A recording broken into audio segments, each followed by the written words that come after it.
Drage gledalke, spoštovani gledalci, sem Bojan Požar, vi pa gledate današnjo uro resnice. Zdaj, zadnjih nekaj dni se je nabralo kar nekaj super aktualnih tem, pa bi predlagal, da začnemo z najnovejšo, to je z izključitvijo Mihe Kordiša, poslance Mihe Kordiša iz stranke Levica. Malce, to smo sicer na nek način pričakovali, Aljuš, kaj praviš? Kaj zdaj to pomeni recimo za Levico, kaj to pomeni za Kordiša in kaj to pomeni za slovensko politično sceno? Ja, če začnemo tam, kjer si končal za slovensko politično sceno, ne pomeni veliko po moje. Ker Ne. Miha Kordiš se je že do zdaj obnašal kot nek prosti strelca. Ne? On je zelo dolg časa bil znotraj Levice, pač nek svoj subjekt, nek svoj političen pač akter in zdaj so sam formalizirali, se mi zdi to, kar je itak bilo že v praksi se je že dogajalo, zdaj so pač formalno to naredili.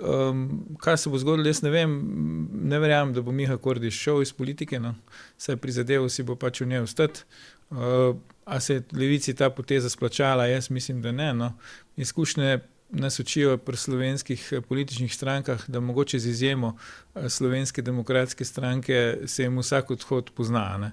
Tudi če je nekaj tak naravnega, kot je ta razhod, ker se mi zdi, da je to pač nek naravn razhod Kordiša pa stranke Levica, ampak vseeno strankam se ponavadi to ne obrestuje. Ne rečem, da se bo njemu, ne rečem, da bo on pač, ne vem, ustanovil stranko pa z njo prišel v parlament na naslednjih volitvah, gotovo bo pa to en dodaten pač moteč dejavnik za stranko Levica, ker kolikor glasov bo dobil, jih bo pač v glavnem pobiral njim, ne, pa pač morali bo se bojo ukvarjati s tem, kaj bo on zdaj počel. Ne. Tako da jaz na njihovem mestu ne bi tega naredil, jaz bi ga pač pustil noter, da on dela, kar dela, ker tudi če jim recimo kravžlja živce, ne, jaz ne verjamem, da jim je glih veliko glasov odtegnil, mogoče jim bo pa kakšnega bi jim lahko prinesel, ki bo zdaj mogoče pasiven ali pa bo šel kam drugam, posebej, če bo on ustanovil stranko. Zdaj, on naj bi sicer ustanovil stranko, ki naj bi se imela levo krilo, ne? Ampak zdaj v četrtek na Tarči se je pojavil, ne? Poleg vodje poslanske skupine Vatovca, je bil Levica,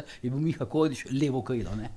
On je bolj levi bek, po Kako? mojem. Bolj levi bek. Levi bek, ja. On je predvsem igra neko igro, se mi zdi tazga neuključenega otroka, ki ves čas skače nekomu, pa kriči, pa zdela zgago. Jaz mislim, mislim obratno, jaz mislim, da je strateška poteza to dobra, da so ga izključili stranke, če bo res šel v smer ustanovljena svoje nove stranke, kjer bo betoniral še bolj skrajno levo od že zdaj Levice, ker so očitno te popularno imenovani zdaj kar profit partizani ugotovili, da ta skrajno levičarstvo in na dolgi rok pomeni izpad iz parlamenta, preprosto zato, ker ljudje počasi dojemajo, da je Levica, ki vodi to vlado, v resnici nas potiska v roke Balkanu in Rusiji, namesto da bi nas poskušala približati v bistvu NATO pa tej varnostni navezi, v katero smo želeli priti in v kateri je, jaz mislim tudi osebno, dobro biti, ne, glede na trenutno situacijo in glede na projekcije za v prihodnost. Ne. Tako da, jaz mislim, da so naredili dobro, da so ga vrgli ven. On bo zdaj poskušal betonirati neko skrajno pozicijo, skakal bo malo v nos njim, skakal bo v nos vsem ostalim, predvsem bo pa veliko hrupa dvigal in s tem dvigoval hrup celotni Levici. Kar je pomembno, ne, da se bo ta levi del ves čas, to se pravi, medijski aktivisti bojo imeli dovolj materijala, da bojo po zobeh vlačili ves čas Levico, levi del pola in tako naprej in jim bo s tem omogočal v bistvu neplačano prisotnost v medijih. No, zdaj, ko omenjaš medije pa Levico, ne, ta Levica ima v bistvu, oziroma ti politiki Levice imajo na nek način privilegiran status, ne, v večini teh medijev, ki jih pač obvladuje tranzicijska Levica.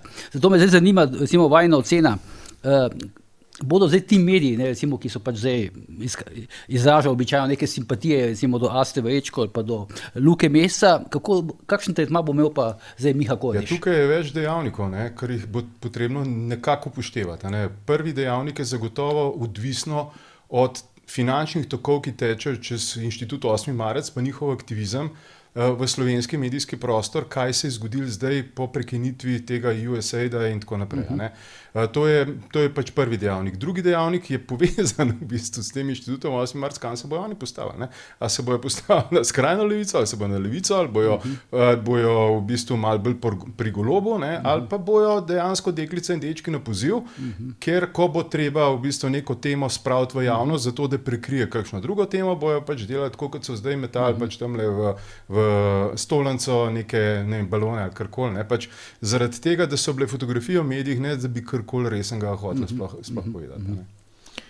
Ja, tukaj imamo z Edwardom, po moje, res različno oceno, no, glede tega Kordiša. Jaz mislim, da je tako, da je Levica v težavah ne zato, ker je preveč leva, ne, pri svojem volilnem telesu, stranka Levica, ampak v težavah zato, ker je zdaj v koaliciji z Golobom in more pač požreti svoje predvolilne obljube in more sprejemati stvari, ki so kontra njihovemu programu. Recimo, nekatere, ne če vse. Oklepnikov in tako naprej. Ne, in na to Kordiš opozarja. Ne. V podobnem položaju je bila, to vem iz lastnih izkušenj, zmerom tudi SD, ne, ker se je zmerom pol očital, da ali da paktira z Janšo, ali da gre v desno, ali da je zdaj pač ni več leva in tako naprej. Ne.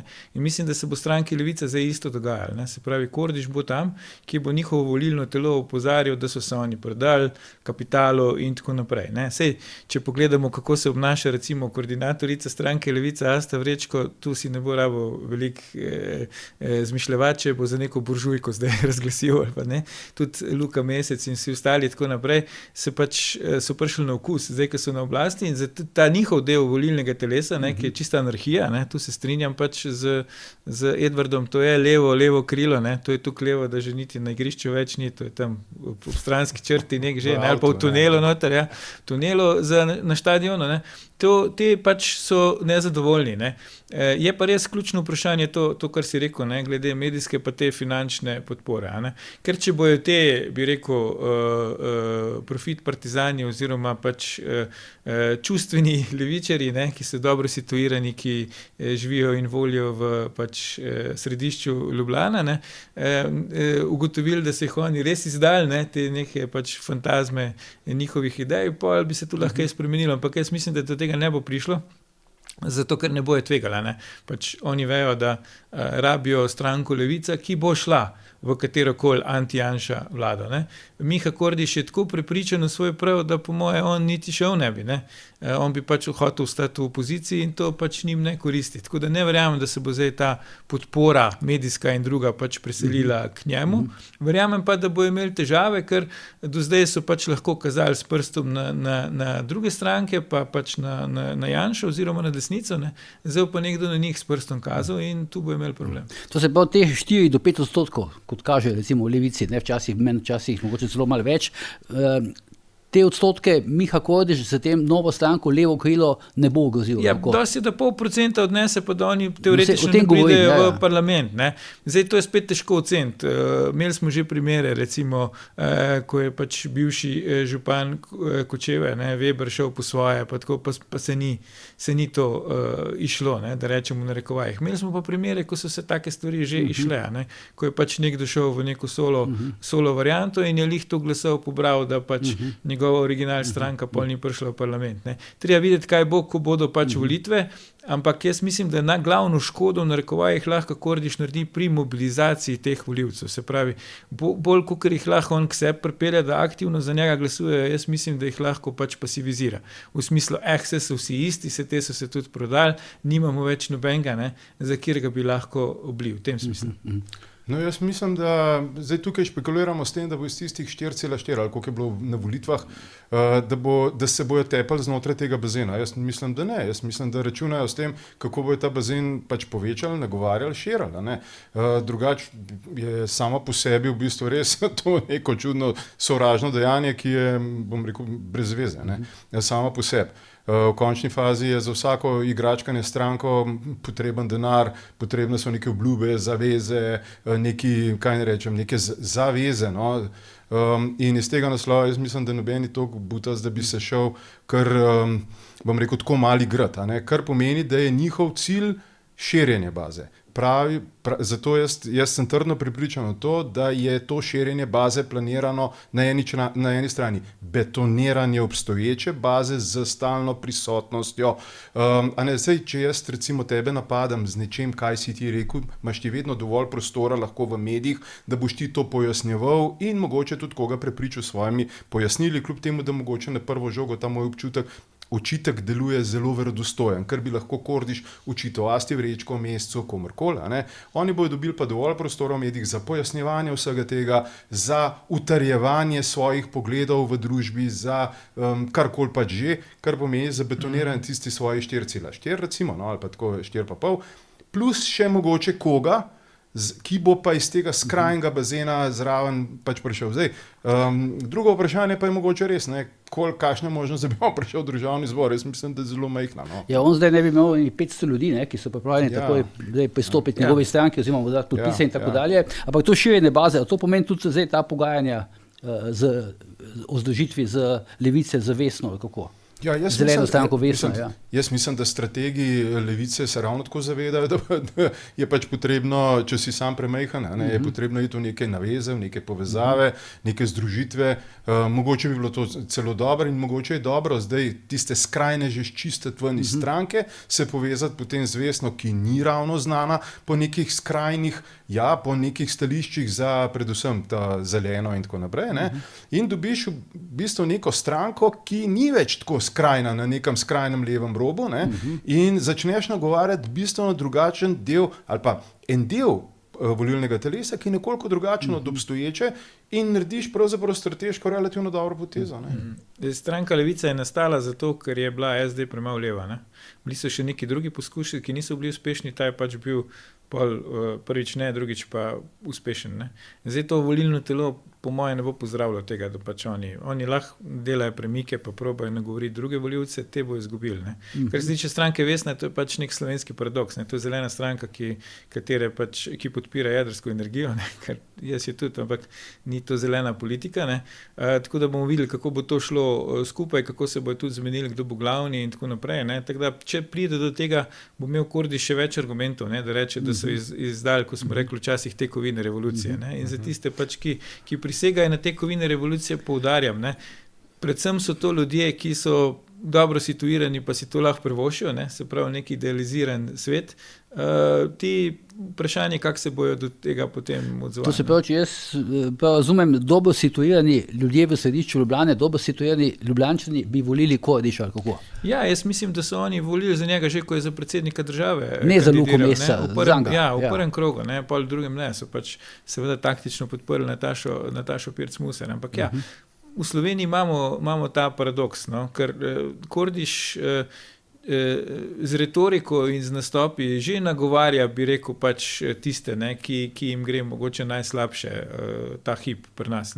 Ampak javno podpirajo tako politiko, pa jo financirajo, pa tisti, ki jim gre najboljše. In to je pač ta slovenski paradoks. In zdaj, ko se to dvoje nekaj sporoči, takrat nastane stranka Levica, zdaj vidimo, da so tu težave, ker dokler je Levica v opoziciji, je to super, se pravi ta neka pozicija lepe duše, lajšanje duše, ti si pač proti vsemu, proti, orožju, proti vojski, proti NATO, proti, privatni lastnini, proti čemu že. Ko pač prideš v vlado, je logično, da se ne moreš več tako obnašati. In zdaj ljudje ne preklopijo, se pravi, oni še zmeraj na ta način razmišljajo, kot so takrat, ko je bila stranka Levica v opoziciji. In zdaj mislim, da je pač dobila neko opozicijo v podobi Kordiša. Zdaj Golob ima kar precejšen vpliv, ta Golob pa njegov krog, medije, finance in tako dalje. A bo on s tem svojim vplivom kako posegel v ta spopad med Kordišem, med levim krilom in Levico? Mislim, tukaj ima kakšne motive, ambicije za to? Tukaj je mogoče treba samo še, saj jaz bi dodal, temu, kar je Aljuš zdaj na koncu omenil, je to, da je spomin slovenskega volivca ali pa mogoče celo vseh volivcev relativno kratek. In ta trenutek v bistvu tisti del volilnega telesa, ki se še dobro spomni grozot komunizma in tega skrajnega levičarstva, v bistvu stari in nekako se je v bistvu manjša to volilno telo. Zdaj to revolucionarno, levičarsko, komunistično jedro pa pridobiva nove volivce med mladimi, in tukaj gre za direktni nagovor v bistvu tega urbanih centrov in ne nazadnje najbolj zvesti volivci Levice so v bistvu razni profesorčki po različnih fakultetah, ki niso nikoli v bistvu nič fizičnega delali, ampak so pač opravili seveda kvalitetno delo, ampak na teh univerzitetnih ustanovah in tako naprej. In to je v bistvu tisto jedro, to ideološko jedro, ki potem nagovarja in preliva vpliv na mlade.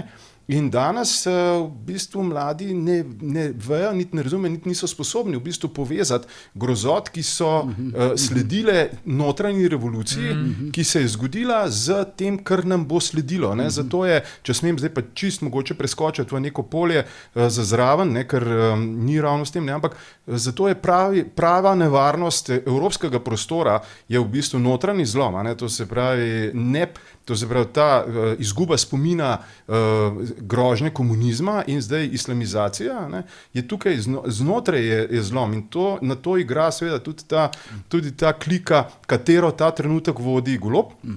In Golob je tukaj predvsem zato, zdaj, da si on zlata padala in tako naprej ureja, to ni potrebno biti ravno pronicljiv, da razumeš, ne. Ampak pravo vprašanje je, da je on tukaj zato, ali je on tukaj zato, da bo zagotavljal pravzaprav to kontinuiteto z nekim finančnim okoljem, kjer je pa on v resnici doma, ne.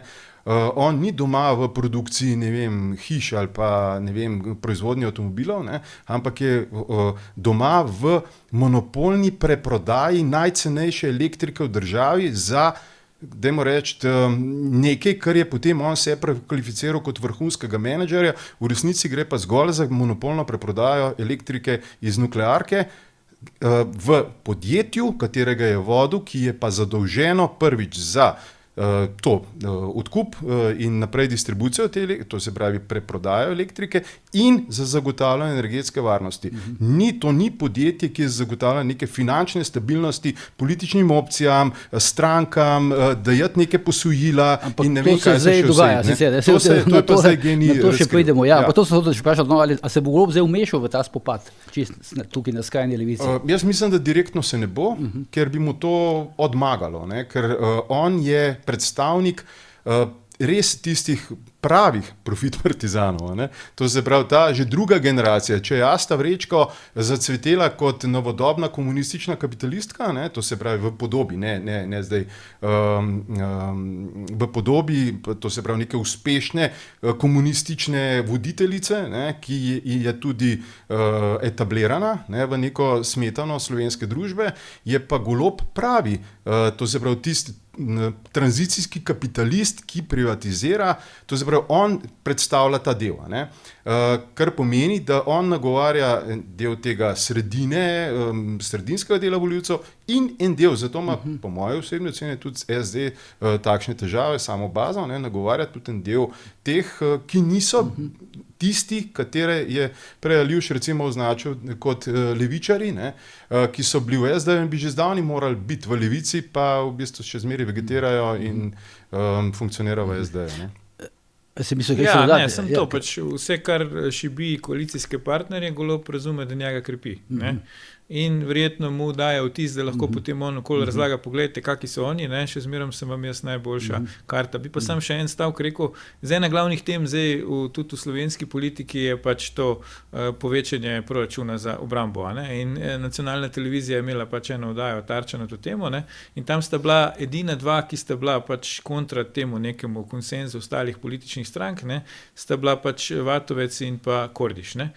Zdaj, če bi Kordiš ostal v levici, bi bil tam samo Vatovec. Ne? In za tiste, ki razmišljajo na tak način, kot razmišlja stranka Levica, bi pol imeli samo eno izbiro. Ne? Zdaj pa, ker je tam zraven še Kordiš, se bojo pa mogli zdaj saj med njima odločiti, kdo je prepričljivejši. To je bila moja poanta. No, zdaj sam še nekaj, Aljuš pa Edvard, no, imamo zdaj tam Asto Vrečko, ki je koordinatorka, imamo Luko Mesca, ki je minister, no tudi ona je ministrica in podpredsednik vlade. Kdo je zdaj tam v bistvu ta glavn v Levici? Ja, jaz bi rekel, da je glavna je pač Asta Vrečko. Je glavna, ona sprejema odločitve. Napako je kdo sprejema odločitve, tam ne vem, ker oni se ne morejo niti poenotiti o tem, kdo bi bil njihov predsednik, Bojan, ne? Edina politična stranka na svetu, za katero jaz vem, ki je parlamentarna stranka, že zdaj kot drugi mandat, ne? Da ne bom kozlo strelo, veliko časa obstaja, pa še zmerom nima predsednika, ne? Oni imajo koordinatorja, zato ker se ne more zmeniti, da bi bil predsednik. Jaz bi rekel, da politično znotraj stranke je gotovo ta hip močnejša Asta Vrečko, ne? Tudi vidimo, da centri moči in mediji pač bildajo, no, ne Luko Mesca, Tu je pač predsednik vlade storil napako, ko ni formaliziral spremembe na čelu stranke, tudi znotraj vlade, ne? Ker to je pač neka dihotomija. Se pravi, Luka Mesec, ki znotraj lastne stranke ni uspel dobiti podpore, da bi jo še naprej koordiniral, je ostal podpredsednik vlade strani te stranke, ne? Tista, ki pa je dobila podporo, pa ni v tem smislu, da reče napredovala. Ampak to so pač te... No, vse podobno je pri Tanji Fajon. Ja, isto je v SD-u. Ja. Pri nas je to pač vseeno, ker ne gledamo na te stvari z razmerja politične moči. Je pa res tako, da so nas vse učili pri prvi pomoči. Ko prideš pred karambol, v bistvu pusti tistega, ki kriči in se dere, ampak pa je tistmu, ki je tiho, kar pomeni, da pozabljamo tukaj Simona Maljevca. To je človek, ki je v čisti tišini, ima svoje ministrstvo, ima praktično, kaj tam sploh počnejo, nikomor v resnici ni jasno, razen to, da po informacijah iz medijev zaposlujejo celo armado nekih ljudi, ki so zelo, zelo blizu levici. Maljevac ni neko nedolžno bitjece, ki ne bi vedel, zakaj se gre, ampak on je v resnici hardcore ideolog teh zgodb. Med drugim, že če nič drugega javnosti je znano, da je on ustanovitelj inštituta 8. marec, in je on vedel, kam se bojo stvari zapeljale, to se pravi 14 dni pred volitvami, da je izstopil in tako naprej in tako nazaj. Tako da, meni se zdi zelo na mestu ta razprava med Asto Vrečko, Luko Mescem in tako naprej, ampak jaz bi v to enačbo zagotovo primaknil Maljevca, možakar, ki je iz nula vzpostavil neko popolnoma brezvezno ministrstvo, dobil denar za to, tam, zdaj v pogovornem jeziku bi rekel, glumi glivo, parkrat se prije pokazati, klaftra neke neumnosti v zvezi z ne vem kakšnimi stanovanji in tako naprej. In to je vse. Tako, ko pride pred mikrofon, pred novinarje, kot se rekel, klaftane, ampak tam zgleda, da Maljevec ne znaš šteti do 5, ne? Zdaj ti ga pa predstavljaš kot nekega velikega bifista, ideologa iz ozadja. Ja, točno to. Točno to. Ljudje, ki so taki nasplošno, to jaz vem pač iz moje, kako bi rekel, uže specialnosti, to se pravi, govorice telesa, najbolj se boj babyfaceov, boj se ljudi, ki izgledajo smotani, da je grozen, ne govorim zdaj o Maljevcu, ampak nasplošno govorim, ne, o nekih vidikih, ne, in ki so hkrati uspešni. Ti Maljevcu ne moreš reči, da ni uspešen. Res pa zgleda smotan, ne? Dobro, ne bom. Vse to je simpatična beseda. Ne bom, ampak deva reči... Nisem rekel hepa, rekel sem smotan. Deva reči, da precej slabo stvari sprav skupaj pred mikrofonom. In ko to potegneš črto, jaz bi se kar držal svojega prepričanja skozi življenje, da sem posebej pozoren na ljudi, ki delujejo precej nebogljeno, so pa hkrati uspešni, so tihi in delujejo iz ozadja in, kako bi rekel, oni so vajeni, dajmo reči, zarivati nože v hrbet ljudem, da dosegajo svoje stvari in tako naprej. Zdaj, lahko razpravljamo potem tudi, kako izgleda, ne vem, Nika Kovač, Maljevac in cela ta ekipa okrog jedra prevzema oblasti. Tukaj si ni treba kaj posebej prikrivati oči. Mi smo vsi skupaj vedeli že eno leto pred volitvami 22, kam stvari, mi smo tudi govorili o tem, vse smo javno govorili o tem, ampak pač ljudje so padali na neke... Zdaj, ko omenjaš Niko Kovač, kako zdaj pač vrgla je v eter, možnost, da se seli v Bruselj, ne? Ja, pa to spet verjetno ni neko naključje, to je po mojem kar preštudirana poteza, ne? Se mi zdi, ta virus Tine Gaber se širi, ne?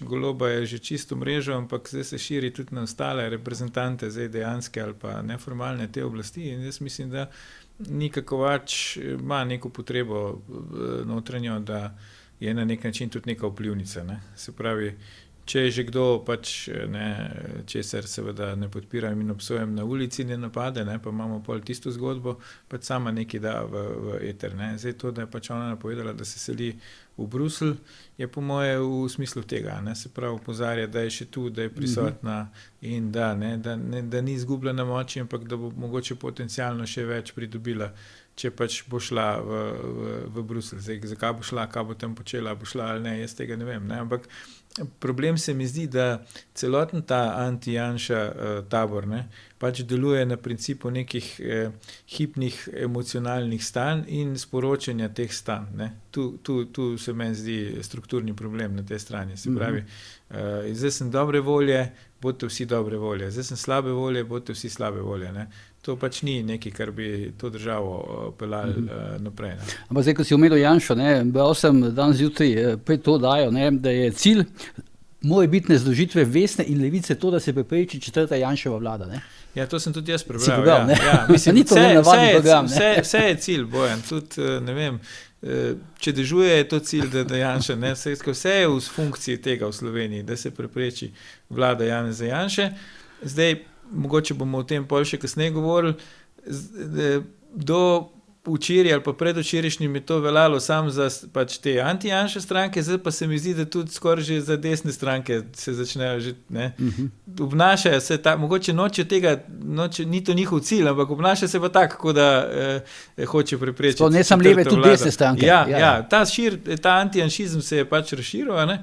To influencerstvo Tine Gaber in ta anti-janšizem, to se mi zdi taka eksplozivna mešanica, najslabša možna, ko bi, ne vem, kaj zmešal skup nitroglicerin, pa kaj še bolj eksplozivnega, ne, in to pač nam eksplodira v obraz vsak dan, ampak očitno mi smo tega na nek način, če že nismo veseli, pač to toleriramo, ker mirno to spremljamo. Ne.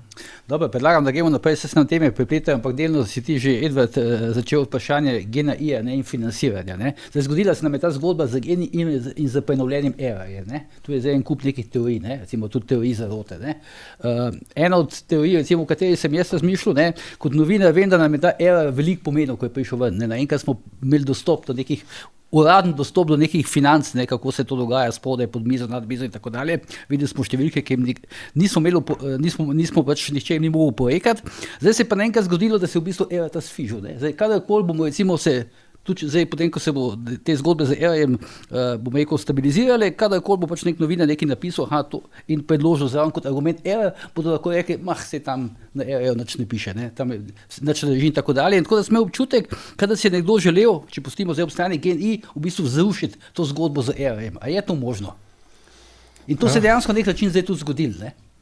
No, jaz izhajam iz stališča, da je ERAR zgolj platforma, ki zbira in prikazuje podatke. Ja. Nič drugega. Ne? To se pravi, če so kakšne napake, so napake v GNI-ju ali pa v katerokoli drugem. V viru, iz kjer črpa. Razumem, ja. To pomeni, da je tam nekdo pisal nekaj drugega ali pripisoval atribute drugačne od tistih, kot bi jih moral. To je najprej. Ne? Potem pa se začne šele zgodba razpletati, če je to nekdo počel, prvič, kdo je počel, zakaj je počel in kaj je tisto, kar je v ozadju tega, kar je skrito. Jaz ne pristajam na posplošene izjave v smislu, če je napake se zgodijo, zadeve grejo. To pomeni, da so te informatiki in ki so 2 leti spravljali to skupaj popolni, ne vem kaj naj sploh rečem, da so uspeli končno dati v javnost nekaj, kar je polno napak. In zanimivo, koliko napak je ravno okrog GNI-ja. Ne samo to, GNI je želel preprečiti, ne? Ja. Objavo. Zdaj vidva se spomnite verjetno zelo dobro, tako kot jaz nekoč v neki Tarči, kjer je prišel predsednik uprave GNI-ja, novi predsednik uprave takrat. Dokler so še prihajali. Ja, je prišel tja in je mirno rekel, da on kot predsednik uprave ne more zahtevati podatkov od svojega hčerinskega podjetja v Beogradu. Zdaj, če ti to verjameš, potem v resnici lahko verjameš karkoli. Karkoli. Da ti kot predsednik uprave ne moreš zahtevati podatkov od svoje hčerinske družbe, kar pomeni, če javnost to kupi, lahko kupi tudi to, da 20 milijonov, bom rekel, Kekec dobil tamle v Kranjski Gori, Kekca sicer ni, ampak denar tam je, mogoče bo pa nekoč prišel nazaj in tako naprej. Tako da, jaz sem to tudi v kolumni napisal, v tej celi zgodbi ni vprašanje, ali so podatki ali niso in tako naprej. Vprašanje je, zakaj se nihče ne upa na glas govoriti o tem. Da je vse skupaj malo in na koncu bomo prišli ravno zaradi tega, do tega, kar si ti zdaj rekel, da na koncu, kdo bo to sploh še gledal, vse en kup napak, vsaka stvar bo cel halo, ker je GNI-ju v interesu, da dela dramo iz vsakega podatka, kljub temu, da je njihova napaka. To je prva stvar. In druga stvar je, v resnici, zakaj NPU ni še tam noter? Zakaj po 2 letih NPU ni noter? In kar naenkrat čudežno izplava zgodba o Bobnarjevi, o Lindavu, in tudi navaden gledalec v bistvu pred televizijo, jaz gledam televizijo in kar naenkrat si mislim, čakaj malo, Tam so v NPU nastavili svojega, nastavili so tamle svojega, nihče nič ni, tam ti pokaže 20 milijonov, meni se zdi normalno. Ne? Na Hrvaškem smo imeli človeka, ki je z zastavo skakal, nek rektor je skakal po cesti in so ga zaprli. Ne? Pri nas ta zastava visi na Gregorčičevi, kar pomeni, da gre za neko kliko, ki zelo močno drži vse skupaj v rokah, ne? In trguje s temi informacijami. Lahko, če pridemo do tega, kdo ima vpogled in kdo trguje s temi informacijami, kdo dobiva denar in kdo se moti za koga, ne? Da imamo danes sliko, ki je velika verjetnost, da bomo prišli do tega, da je to itak, so to delali očitno neki kljukci, ki so ne vem koliko 350 € ali ne vem koliko dobili za to prenovo, niso spravili nad skupaj. Jaz, če bi bil direktor tega podjetja, bi že zdavnaj šel v javnost, ne bi rekel, kaj se pa vi greste.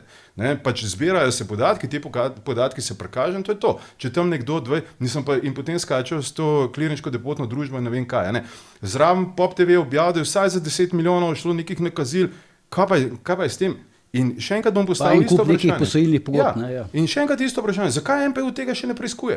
A ni to normalno, da gre iz državnega denarja, iz trgovca za elektriko, ki je tukaj za energetske zadeve? Ne zato, da bo sklepal ne vem kakšne pogodbe z ne vem kom. Kje smo mi to? Ne? To je pravo vprašanje. Zakaj, kam smo to državo pripeljali, da se nihče nič ne zgane? Jaz sem prepričan, da bi v Veliki Britaniji, Nemčiji, Ameriki, kjerkoli že ponosno državni tožilec stal pred kamerami in razlagal. Ne? Mi bomo naredili to, kaj se potem odkrije, kaj ne odkrije, da pustimo to primer. Aljoša, bi mogel zdaj po tem, kaj se dogaja v zadnjih dneh na tej relaciji med GEN-I in ERA-jem posedovati oziroma se vključiti državni tožilec oziroma policija, NPU? Ja, mislim, načeloma se oni vključujejo v vse take stvari, ne? Ampak vse mi vemo, zakaj se ne. Prvič, zakaj se te stvari zdaj prihajajo na dan, ne? V tem prenovljenem ERA-ju glede GEN-I-ja. Zato, ker je Robert Golob to firmo vodil kot svojo privat firmo. On je to vodil kot svoj lasten DOO, v katerem je on 100% lastnik. Tako se je tudi nazven obnašal. Ne? In ko pač mu skupščina ni podaljšala mandata, ne, je popenil in je šel v politiko na maščevalni pohod, da se bo maščeval vsem. Že takrat so prodali nam, da ga je Janša zamenjal, ne? Kar ni res. Ne? Janša mu pač ni podaljšal mandata, ampak nihče ga ni razrešil. Ne? Ampak če danes greste vi spraševati ljudi, se bojo vsi spomnili, da ga je Janša razrešil. Ne? In zdaj ta človek je postal predsednik vlade in zdaj tudi vlado vodi kot svoj privatni biznis. Ne? Eno je pač ta zgodba s Star Solarjem pa z Borzenom, pa pol ostale stvari. Jasno, da inštitucije, ki so razumele, da je cilj, da se zamenja oblast, ki je bila takrat, se pravi vlada Janeza Janše, in da se nastavi pač vlado Roberta Goloba, ki so v praksi lahko spremljale, kaj se zgodi, če vse en kdo to razume narobe v smislu, da ok, mi smo proti Janši, ampak delali bomo pa zakonito ali pa vsem bomo enako pod prste gledali, ne? Kakor se zdaj kaže, da bi naj pač Tatjana Bobnar pa ta Srečna Lindav imela neko predstavo, ne? Da je to zgrešena predstava. Ne? Jaz sem prepričan, da direktor Nacionalnega preiskovalnega urada nima te predstave, če je sploh kdaj imel. In podrejeni tam še manj. Ne? In na državnem tožilstvu in posod drugje še manj. Na Komisiji za preprečevanje korupcije, ki skrbi za ta nesrečni ERA, še najmanj, ne? Ker vemo, kaj se je tam zgodilo. Ne? Ko je bil Golob tam mogoče nekoč bo v nekem postopku, ne? Se je blazno dvignila plača pač predsedniku komisije, od takrat naprej nismo nič več v tistem dotičnem postopku slišali. Postopek še teče. Teče, ampak ne, sej teče marsikaj, ne, teče tudi Ljubljanica skozi Ljubljano, pa vemo, da je Janković, ko je bil prvič izvoljen, napovedal, da se bomo kopali v njej, pa kdo se kopa, ne, še zdaj noben. Skratka, ne preseneča, da se to ne dogaja, ne, jaz vem, kaj hoče Edvard reči, ne, da je to nelogično. Sveda je nelogično, ampak Bojan, v tej zgodbi je čisto vse, kar primeš v roko, nelogično. Mene preseneča samo to, da z GEN-I-ja niso rekli, da je to spet primer ukradene identitete, ta nesrečni račun v Italiji, v banki, ki je vod Lidija Glavina, ne, če sem pravilno pač razumel to, ker to bi bila, oni se na ta način branijo, ali spet je nekdo ukradel identiteto, samo to me preseneča, to, da pa to se dogaja, pa da je pač ta denar kar nekam šel, pa da bo nepojasneno, kam je šel, me pa ne preseneča, ker kot sem rekel, Robert Golob je s tem ravnal kot svojo privatno lastnino. In tako se je obnašal in tako se obnaša zdaj kot predsednik vlade, ne? In posledice pa vidimo. Nisem pa zasledil zdaj, da bi kakršenkoli medij kaj Goloba v tej zvezi vprašal, ne? Ja. Zadnjič je šel na sestanek Evropskega sveta, ampak nihče ga ni s tem vprašal. V Italiji? Verjetno so unga iz Romunije, Goloba. Ne, govorim o ERA-ju, govorim o GNI, govorim o pač tudi o tem računu v Italiji. Ja, čeprav tukaj s tem računom v Italiji se odpira en kup nekih zgodb. Ne. Tu se tudi odpira, po mojem, vprašanje, oziroma se potrjujejo nekatera ugibanja, iz kakšnih struktur je pravzaprav ta Lidija Glavina prišla sploh na SDH, zakaj je prišla voditi zamejsko banko v Italiji, vsi vemo, kdo je lahko vodil, kdo ne. Smo videli tiste njene posnetke. Ja, tako da mislim, tukaj je en kup nekih vprašanj, ne, ampak zanimivo, kako se ta krog hiter slejko pa je zaključil, ampak tukaj mislim, da se Golob ne bo izgovarjal na to, da je izgubil, da so mu ukradli identiteto, ampak za to, da je takrat v tem času Star Solar vodila njegova bivša soproga, ne. Mislim, da se bo tole izgovarjal, ne. Ja, neki se bo pač izgovoril, ne. Ampak fantastično je, da ljudje vse kupijo, ne. Ja, to je skoraj neverjetno, kaj ljudje kupujejo. On je pač tak človek, a je že kdaj on prevzel odgovornost za karkoli. Tudi kar je recimo pač predsednik vlade. Ne. Zmerom je pač, nisem tega mislil, sem ti rekel,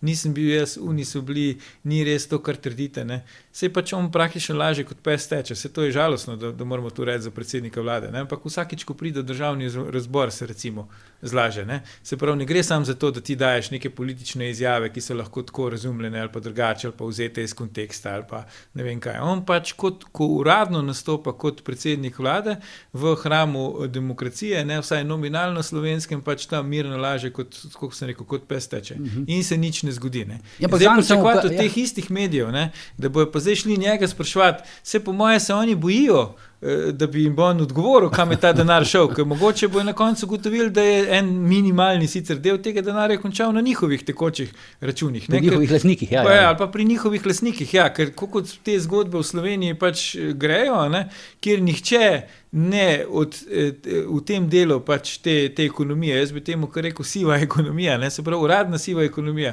Tle nihče ne živi od tega, kar formalno počne. Ne. Sej kater medij v zasebni lasti v Sloveniji pa nosi ekonomsko korist svojemu lastniku. Ne. Noben, se pravi, vprašanje zdaj, ne, a mi želimo izvedeti, pač, kje je ta denar na koncu končal. Zdaj, ko govoriš o tem denarju, ne, država recimo zdaj sprejema nov medijski zakon, da bo lahko pomagala obubožanim lastnikom tiskanih medijev, hkrati pa ti obubožani lastniki tiskanih medijev izvajajo svoje dogodke, ne, v vladnem kongresnem centru na Brdu pri Kranju, Slovenko leta, ne, kjer govori potem predsednik vlade. Ne? To je strašno pomemben dogodek. Jaz sem zelo vesel za to gospod, ki je dobila naziv, jaz sem vesel, ne? Ampak vseeno, da se to na tak nivo spromovira, no, je pa zelo zanimivo, no, kar pomeni, da je relativno malo dogodkov, kamor bi bil povabljen, ne? Ali pa kar bi se mu zdel vredno sploh iti. Več kot očitno morajo pa vsi ti dogodki biti zelo blizu Ljubljane, da sploh kam gre, ali pa mogoče do Bruslja, ki gre itak z letalom. Ne? Pa jaz bi tukaj še se prenavezal. To bi rekel, spomnil bi te en tvoj zapis na X-u. Rekel si, da bo ta zgodba z GNI oziroma z ERM, da bo Goloba to odneslo. Jaz sem rekel, da ga bo odneslo. Pa smo mi da malo odkimavala. Preprosto zato, ker ne upava verjeti, da je res. Ne, trik je mogoče še mečken globje, no? da bomo lažje se pogovarjali o tem. Ne? Najdražja valuta v družbi, s katero se trguje, so informacije. In tisti trenutek, ko ti veš za informacije, kdo je komu kaj plačeval, kdo je komu davčni dolžnik, kako so tekli tokovi, da so določeni novinari, ki so strašno raziskovalni in tako naprej, pa tukaj ne mislim tebe in še parih, ampak ki se jih promovira kot strašno raziskovalne novinarje, kako so financirani, tisti trenutek imaš ti seveda moč. A ne? In kar naenkrat pridemo tukaj v Sloveniji do 2-3 ljudi, ne, ki obvladujejo to polje informacij, da zadevo nekako uspešno peljejo. Ne. Ko začneš to razumeti, potem razumeš, da je Golobova preživetje v resnici manj kot 50%, preprosto zato, ker ne zagotavlja na dolgi rok več tistega, kar bi lahko. GNI bo slej ko prej eksplodiral, tako ali drugače, informacijsko mislim. Opozicija bo zagotovo skočila na te podatke. Jaz mislim, da pač opozicija en del teh podatkov že itak zdaj ima. Zelo podobno, kot je eksplodirala zgodba z Darsom in so ga potem Golobovi v bistvu naskočili zato, da so zadržali neko oblast in trgovali proti govorim oblast v Darsu, in trgovali na drugi strani za to, da so lahko zadeve speljali, ne bomo sprožali tega in unga in tretjega. Ne? In GEN-I bo popolnoma enaka zgodba. Za to, kako denar se preliva in pretaka, so mediji polni tega, že iz GEN-I-ja govorim, že to je že 5-6 let. Glavnina tega se je začela res, tam okrog leta 23. Mislim, ne glavnina, ampak številke so začele povečevati, nejasnost se je začela povečevati, vedno nižja odzivnost samega GEN-I-ja. In ko potem ugotoviš, da je danes v parlamentu, v Gibanju Svoboda, 13, ne vem koliko odstotka poslancev prihaja iz GEN-I-ja. Ja, ne vem, vseh poslancev skupaj, ne? Gibanje Svoboda. Pa mislim, da je ta odstotek zelo malo višji. Ja, če misliš samo Gibanje Svoboda. V Gibanju Svoboda trenutno jih 38, najmanj 5 jih je, ki jih prihaja iz GEN-I-ja, kar pomeni, da so vitalno zainteresirani. Jaz ne verjamem, da jim bo Golob poskušal zrihtati službe, kot se reče po domače. Golobu bo vseeno, po volitvah mu bo vseeno, kaj bo. Če bo zmagal, če ne bo pa v svoji jezi in svojih reakcijah cepetov po slovenski medijski sceni ali pa poslovni sceni, kakorkoli, in mu bo vseeno. To se pravi, zdaj tisti poslanci, ki računajo na to, da bojo ta trenutek uslužni Golobu in da bojo potem iz tega nekaj imeli, se preprosto motijo. Tako kot se motijo tudi vsi ostali nastavljeni uradniki. Za njih je edina prava strategija v tem trenutku potegniti čim več, maksimalno v tem trenutku, karkoli se le da, ker ko se bo ta imperij sončnega kralja počasi razsul in razsul se bo, GEN-I se bo sigurno, se bo razpočil, ker je preveč izpostavljen. In tega se zavedajo tako GEN-I, tako kot v njegovih, to se pravi, različnih lovkah, da je zadeva enostavno preveč izpostavljena. Mi lahko danes recimo govorimo, da pravzaprav Golob še vse obvladuje, kar zadeva GEN-I. On dejansko na nek način strateško vodi GEN-I. Gotovo, pošel kakšno novinarsko vprašanje, pa že dokaže, da bi bil nazaj. Obvladuje. In nihče zaradi tega, ki dosti ne more. To, da je sem bral, da je na Jančičevo stran stopila recimo informacijska pooblaščenka, in vsi tako rečemo, wow, nekaj, kar bi moralo biti normalno. In smo vsi tako, super, dajmo, mislim, meni se tudi zdi super, da mu je uspelo, ampak to bi moralo biti normalno, da so informacije, ki so javnega značaja, mora biti prost dostop, zakon smo zato tako napisali, kar pomeni odgovor, ja, jaz mislim, da obvladuje. In pravo vprašanje pa je, zdaj smo se eno leto dobro do volitev in bo začelo. Je pa zanimivo to, če takrat se ljudje, recimo, bom rekel, je bilo vseeno, ali je Vesna Vuković dobila 100 000 evrov, pa nikoli o tem pojasnila, zakaj jih je dobila, zdaj so številke že više, zdaj so številke milijon, govorimo celo o 20 milijonih evrov. Ja, ti računi, recimo, če bi rekel tako, pa če se govori o 20 javno, govorimo vsaj 50 milijonih, s 50 milijoni pa roko na srce že neko kampanjo pa spelaš. Tako da to pa nam je jasno, malo ta cenovni del medijskega prostora, pa političnih raznih strokovnjakov in tako naprej, da za 50 milijonov se pa že da kaj narediti. Še posebej, če to niso 50 milijonov iz tvojega žepa. Izvoli. Ja, zdaj, pri kom se je Robert Golob učil politike, da tako rečem. Pri Alenki Bratušek pa pri Zoranu Jankoviću. Zdaj, kaj ima ta Alenka Bratušek pa Zoran Janković skupnega? Oba sta zelo pridobitno nastrojena, za lastno korist in dvolična. Alenka Bratušek z eno roko podpisuje anekse, za drugi tir kolektorja Stojana Petriča, z drugo roko pa mu daje pogodbene kazni, ker ni izpolnil še tistega, kar bi moral že po osnovni pogodbi.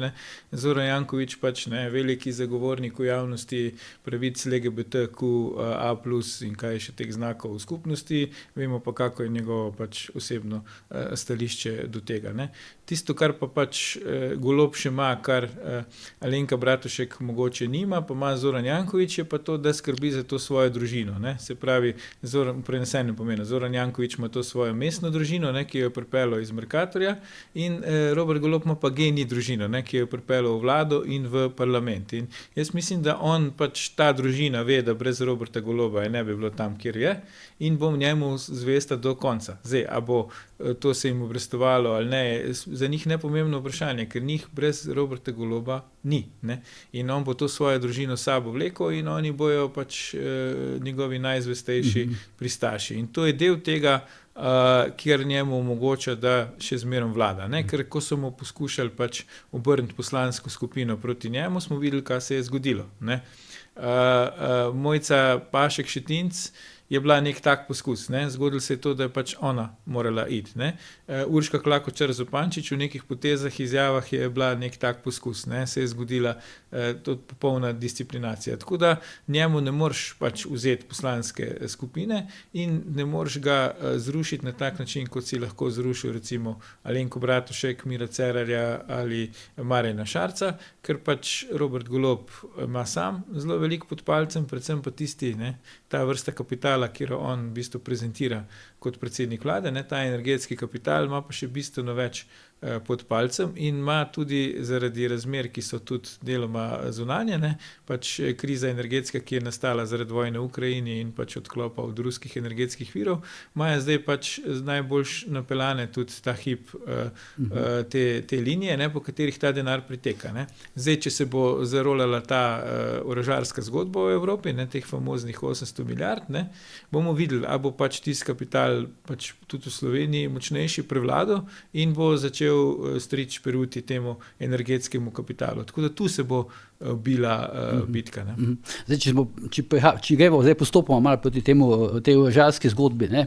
Zdaj, kam se bo po vajnem mnenju zdaj tukaj prilepil Golob? Bo šel on v to orožarsko zgodbo ali ne pri nas? Ja, mislim, kar se tiče njega kot videli smo po teh zadnjih anketah javnega mnenja, ta zgodba ni posebej priljubljena. Ja, ampak kar se tiče njega kot predsednika vlade, zdaj mi smo upravičeni do njega zelo kritični, ampak saj tukaj razume, da komu tam dajo informacijo, kaj more početi, pa kaj more govoriti, da Slovenija gre, to naredi. Ne. Tipičen primer so pač te 8-kolesniki, ne. On je že gore obljubil, da jih bomo mi kupili, prej sploh domov prišel, pa tle komu to povedali, kogarkoli vprašal.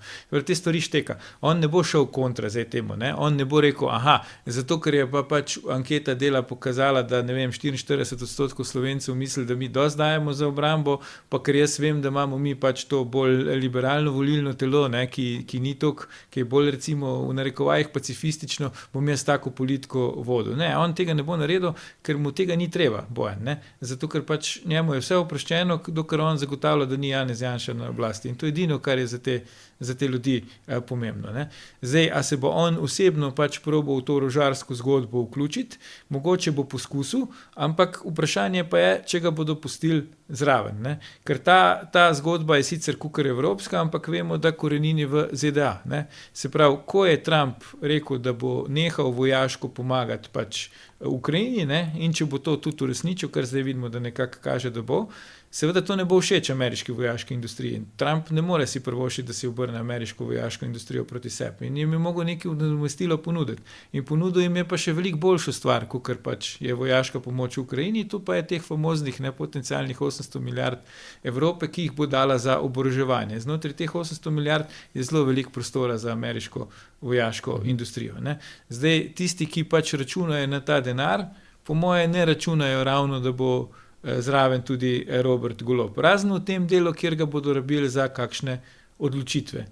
Ampak tukaj pa me čudi ta odločitev, no, da so se pač odločili v koaliciji, ne, za nakup 8-kolesnikov finskega proizvajalca, ker vemo, kaj je bilo prejšnjič, ne, ko se je Slovenija tako odločila. Pustimo zdaj, da so bili drugi politiki, pa drugi časi, pa drugi akterji, ampak vseeno, ne, tako sem rekel, se pravi, vojaška industrija, kot vsaka druga industrija, gleda pač na vsak milijon in vsak milijon več recimo za finskega proizvajalca je manj za kakšnega proizvajalca iz kakšne druge države. Ne. In tu bo zdaj zanimivo spremljati, po mojem mnenju, kako se bo Golob obnašal. Kaj pa te informacije, da bo zdaj slovenski državni holding šel v posel z nemškim orožarskim podjetjem, recimo, to zdaj, če se je Damir Črnčec prišel, da je SDH.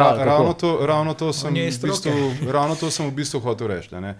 Zdaj, ni vprašanje Golob, ga bo kdo zraven pustil, ne, on je sestavni del tega. Sej brez njega Črnčec niti ne bi mogel iti, ker tako z levo roko v bistvu na SDH, se je v končni fazi Debeljaka in je Debeljak tam, ki mu je to omogočil. To je prvi del zgodbe. Ne. Drugi del zgodbe je... Če jaz razumem, sam vskočim, zdaj je že to dejstvo, zakaj je šel Črnčec na SDH ali kako? Mislim, tukaj je več razlogov, zakaj je on šel. Predvsem je prvo vprašanje, ki ga je treba si tukaj zastaviti.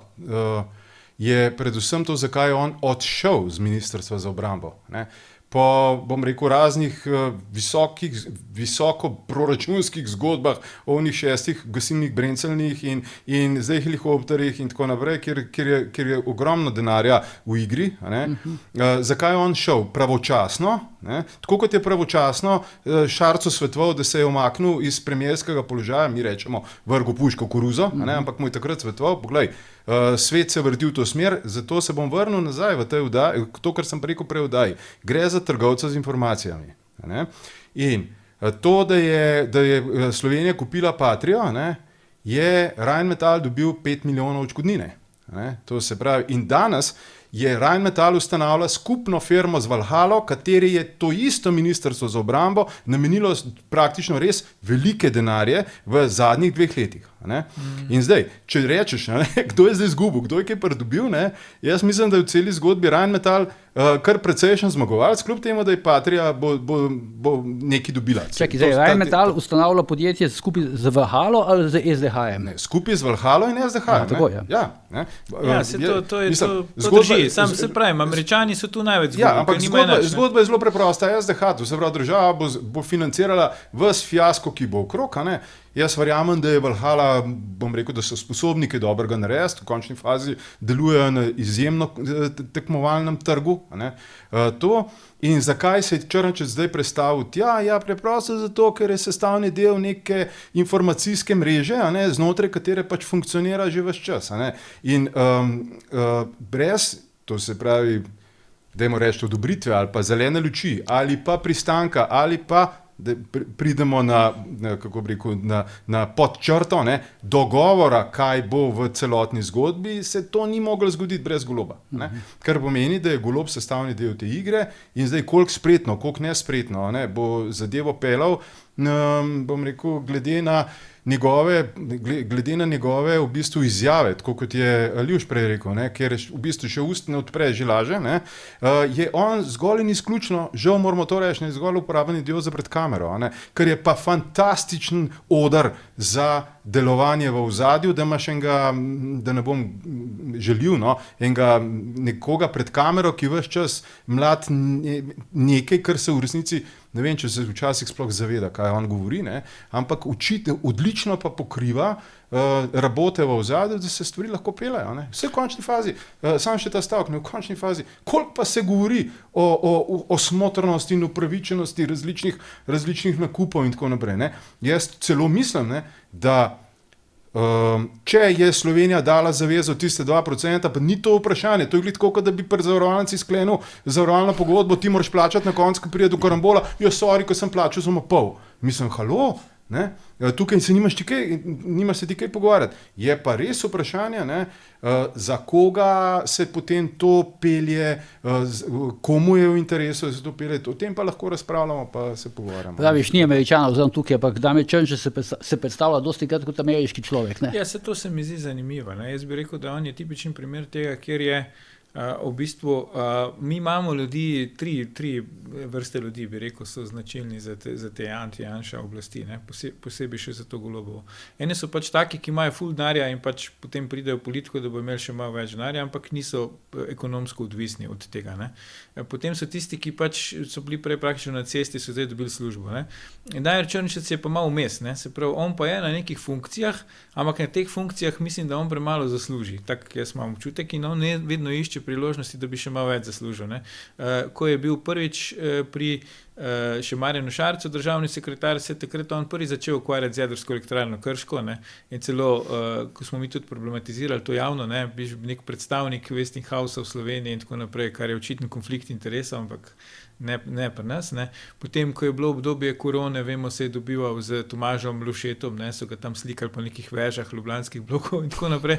Skratka, on je zmerom tam, kjer je pač nek denar, tam on je. Tako da to je res nek paradoks. Se pravi, zdaj, ko bo pa Evropa v narekovajih spet 800 milijard dala za oborožitev, on gre iz ministrstva za obrambo in gre na SDH. In zdaj si mi mislimo, Kaj bo pa tam? In pa vidimo, kaj bo tam. Ne? Se pravi, jasno je, da tisti, ki bojo hoteli priti do poslov, ne, so verjetno pripravljeni za to tudi kaj dodatno plačati. Ne? Ampak neugodno je podkupovati recimo državnega sekretarja na ministrstvu za obrambo. Ne? Če si pa pač ti formalno nekje drugje, pa komod tam dobiš neko svetovalno pogodbo, tudi če to pol pride kdaj ven, se lahko sklicuješ, ja, pač se to ni bilo nič tazga, jaz sem jim strokovno svetoval in ne vem, kaj še vse. A ne? Se pravi, jaz to vidim, njegova osebna ambicija, ki pač zdaj se upadla s tem, da se Evropa nekako obrača v to smer, kam bo večino denarja namenjala. Zdaj, kaj okoli pač obračamo, zdaj ne moremo tako naprej neki pavšalno obtoževati, ampak dejstvo je, recimo, da ta vzpon te Valhale, ne,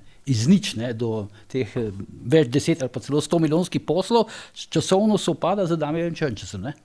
Ja, to je dejstvo, ne? Zdaj težko rečeš iz nič, ne. Sej oni so že prej tudi delali. Ne? Razumem. Ampak je pa res, ne, da je ustrezen verjetno finančni pospešek. Predvsem je pa tudi tako, ne, niso tukaj samo finance. Ne. Jaz se recimo lahko samo deloma strinjam, ker se tiče, dajmo reči, pohlepa posameznikov. Ne. Zdaj tako, ne, dajmo biti realni. Ne. Ko si ti enkrat državni sekretar v taki vlogi in si ti že 25 let v vrhu obveščevalnih služb, kar pomeni, da si zelo dober poslovnež, nič drugega nisi. Ne. Ti imaš, tebi sicer država plačuje prispevke, tiste fičenke, ki jih še zraven neto dobiš, je za zraven, vmes se pa trguje. To bom rekel, še najbolj pocen ameriški film o obveščevalcih, pač ti rata jasno, kako se, s čem v resnici, kaj je prava valuta. Valuta so informacije. Ne. In pravi izziv je, in tukaj je pa potrebno mu tudi gospodu Črnčecu v bistvu, tako bom rekel, kapo privzdigant, je v smislu ga spremljati, kam se giblje in kako se giblje, ker tja potem več ali manj se nekako tok dogodkov razvija. Ne. To, kar malo mi pozabljamo, on je bil direktor vojaške obveščevalne službe, bil je direktor Sove. Ampak imaš ti, Edvard, imaš ti občutek, da on dobro situiran? Jaz ga predvsem spremljam, kako se obnaša in iz tega ven sklepam. Jaz nimam tega občutka. Jaz iz tega ven sklepam. Moraš vedeti, ne, da je hudič je največjo prevaro v zgodovini človeštva naredil s tem, da je ljudi prepričal, da ne obstaja. Kar pomeni, da je prepričal nekoga, da je skoraj socialni problem. To razumem, ampak če primerjam recimo njega z enim Markom Pogorevcem, ne? Za Marka Pogorevca, kogarkoli bi vprašal, ima Marko Pogorevc zelo veliko denarja, bi si rekel, Marko Pogorevc ima zelo veliko denarja. Jaz mislim, da je ambicija drugačna. Pri Črnčecu je ambicija biti, on bi si verjetno res želel biti predsednik vlade. Ne? Ambicija je drugačna, on ne more iti več v prvo vrsto politike preprosto, ker je tako ali drugače blata preveč v ozadju. Ja, pa ker nima denarja, ker Golob ga pa ima. Saj Golob ima manj blata, kot Damir Črnčec. Mislim, se mu lahko Golob plačuje to. Golob ima denar, s katerim si to lahko privošči. To sem jaz hotel povedati. Če bi to, kar vemo o Golobu, vedelo Damiru Črnčecu, se strinjate, bi se moral posloviti Damir Črnčec. Predvsem imamo dobrega poslovneža v igri, ne, ki očitno dobro pelje. Zdaj imamo kakšne strašne afere okrog človeka, ki je praktično že 20 let v zaledju prve lige. Nimamo nič. Ja, razen tega, da je vodil odbor za oprostitev Janeza Janše. Ja, dobro, pač trgoval je.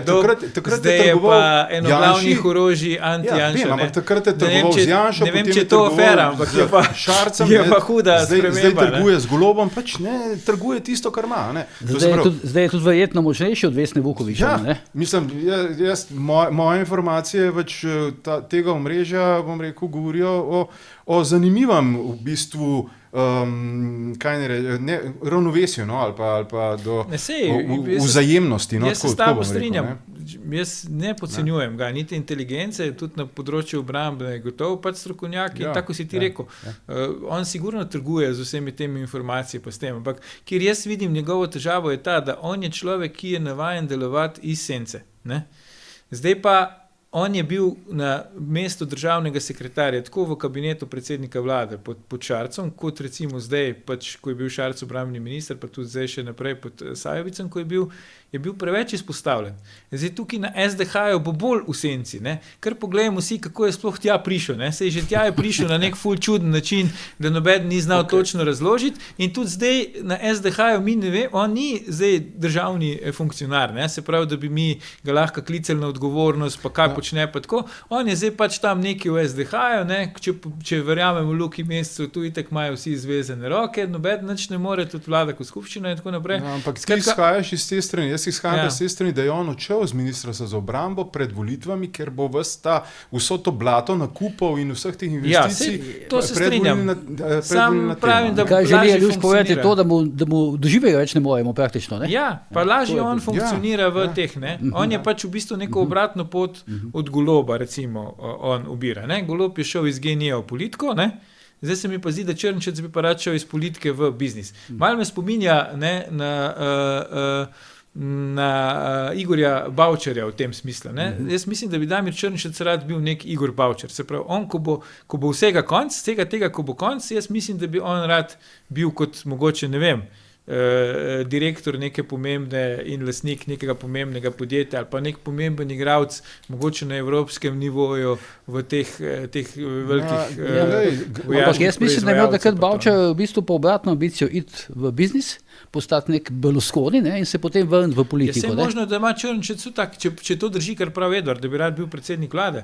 Sej ima najboljši primer v Golobu, ne rabimo iti do Berlusconija. V Golobu ima najboljši primer, kako se to da. Jaz ne vem, on želi biti. Golob je bil najprej državni sekretar, ne pozabiti. Golob je bil državni sekretar, pa ni mogel postati minister. Ne? Je probaval, pa ni mogel postati minister. Jaz samo pravim, da so ambicije drugačne. Če po Gorevcu je njegov glavni motiv imeti čim večjega Mercedesa, ne, je čim več stanovanj, ne? Pa čim več stanovanj in tako naprej, je pač pri drugih mogoče lahko ta ambicija, do katere pa Črnčec v resnici nikoli ne pride. Ne? Ves čas se svalka v nekih teh državnih tudi minister je želel biti, ne, pa mu ni uspel. Ja, pa mu ne uspe. Ne? Ampak moraš nekaj vedeti, ne, da vsak obveščevalc, še sploh vrhunski obveščevalc, kamor jaz mislim, da Črnčec zagotovo sodi, ne, in njegova naloga je narediti mrežo. Ta mreža je tista, ki ga potem drži. In znotraj te mreže je, ne vem, ta trenutek Golob, včeraj je bil Šarc, prej je bil Janša, predtem je bil bog ve kdo, mu je hkrati pomagal, on je trgoval in tako naprej in on se danes giblje tam, kjer se giblje. Ne. Več kot očitno je to njegovo omrežje ocenilo, ne, da so bolj zeleni pašniki preko SDH-ja s tem Rheinmetallom in tako naprej. Ni pa nujno, ne, da si vsi želijo ravno biti predsedniki uprav nekega, ne vem, karkoli že pač, ne.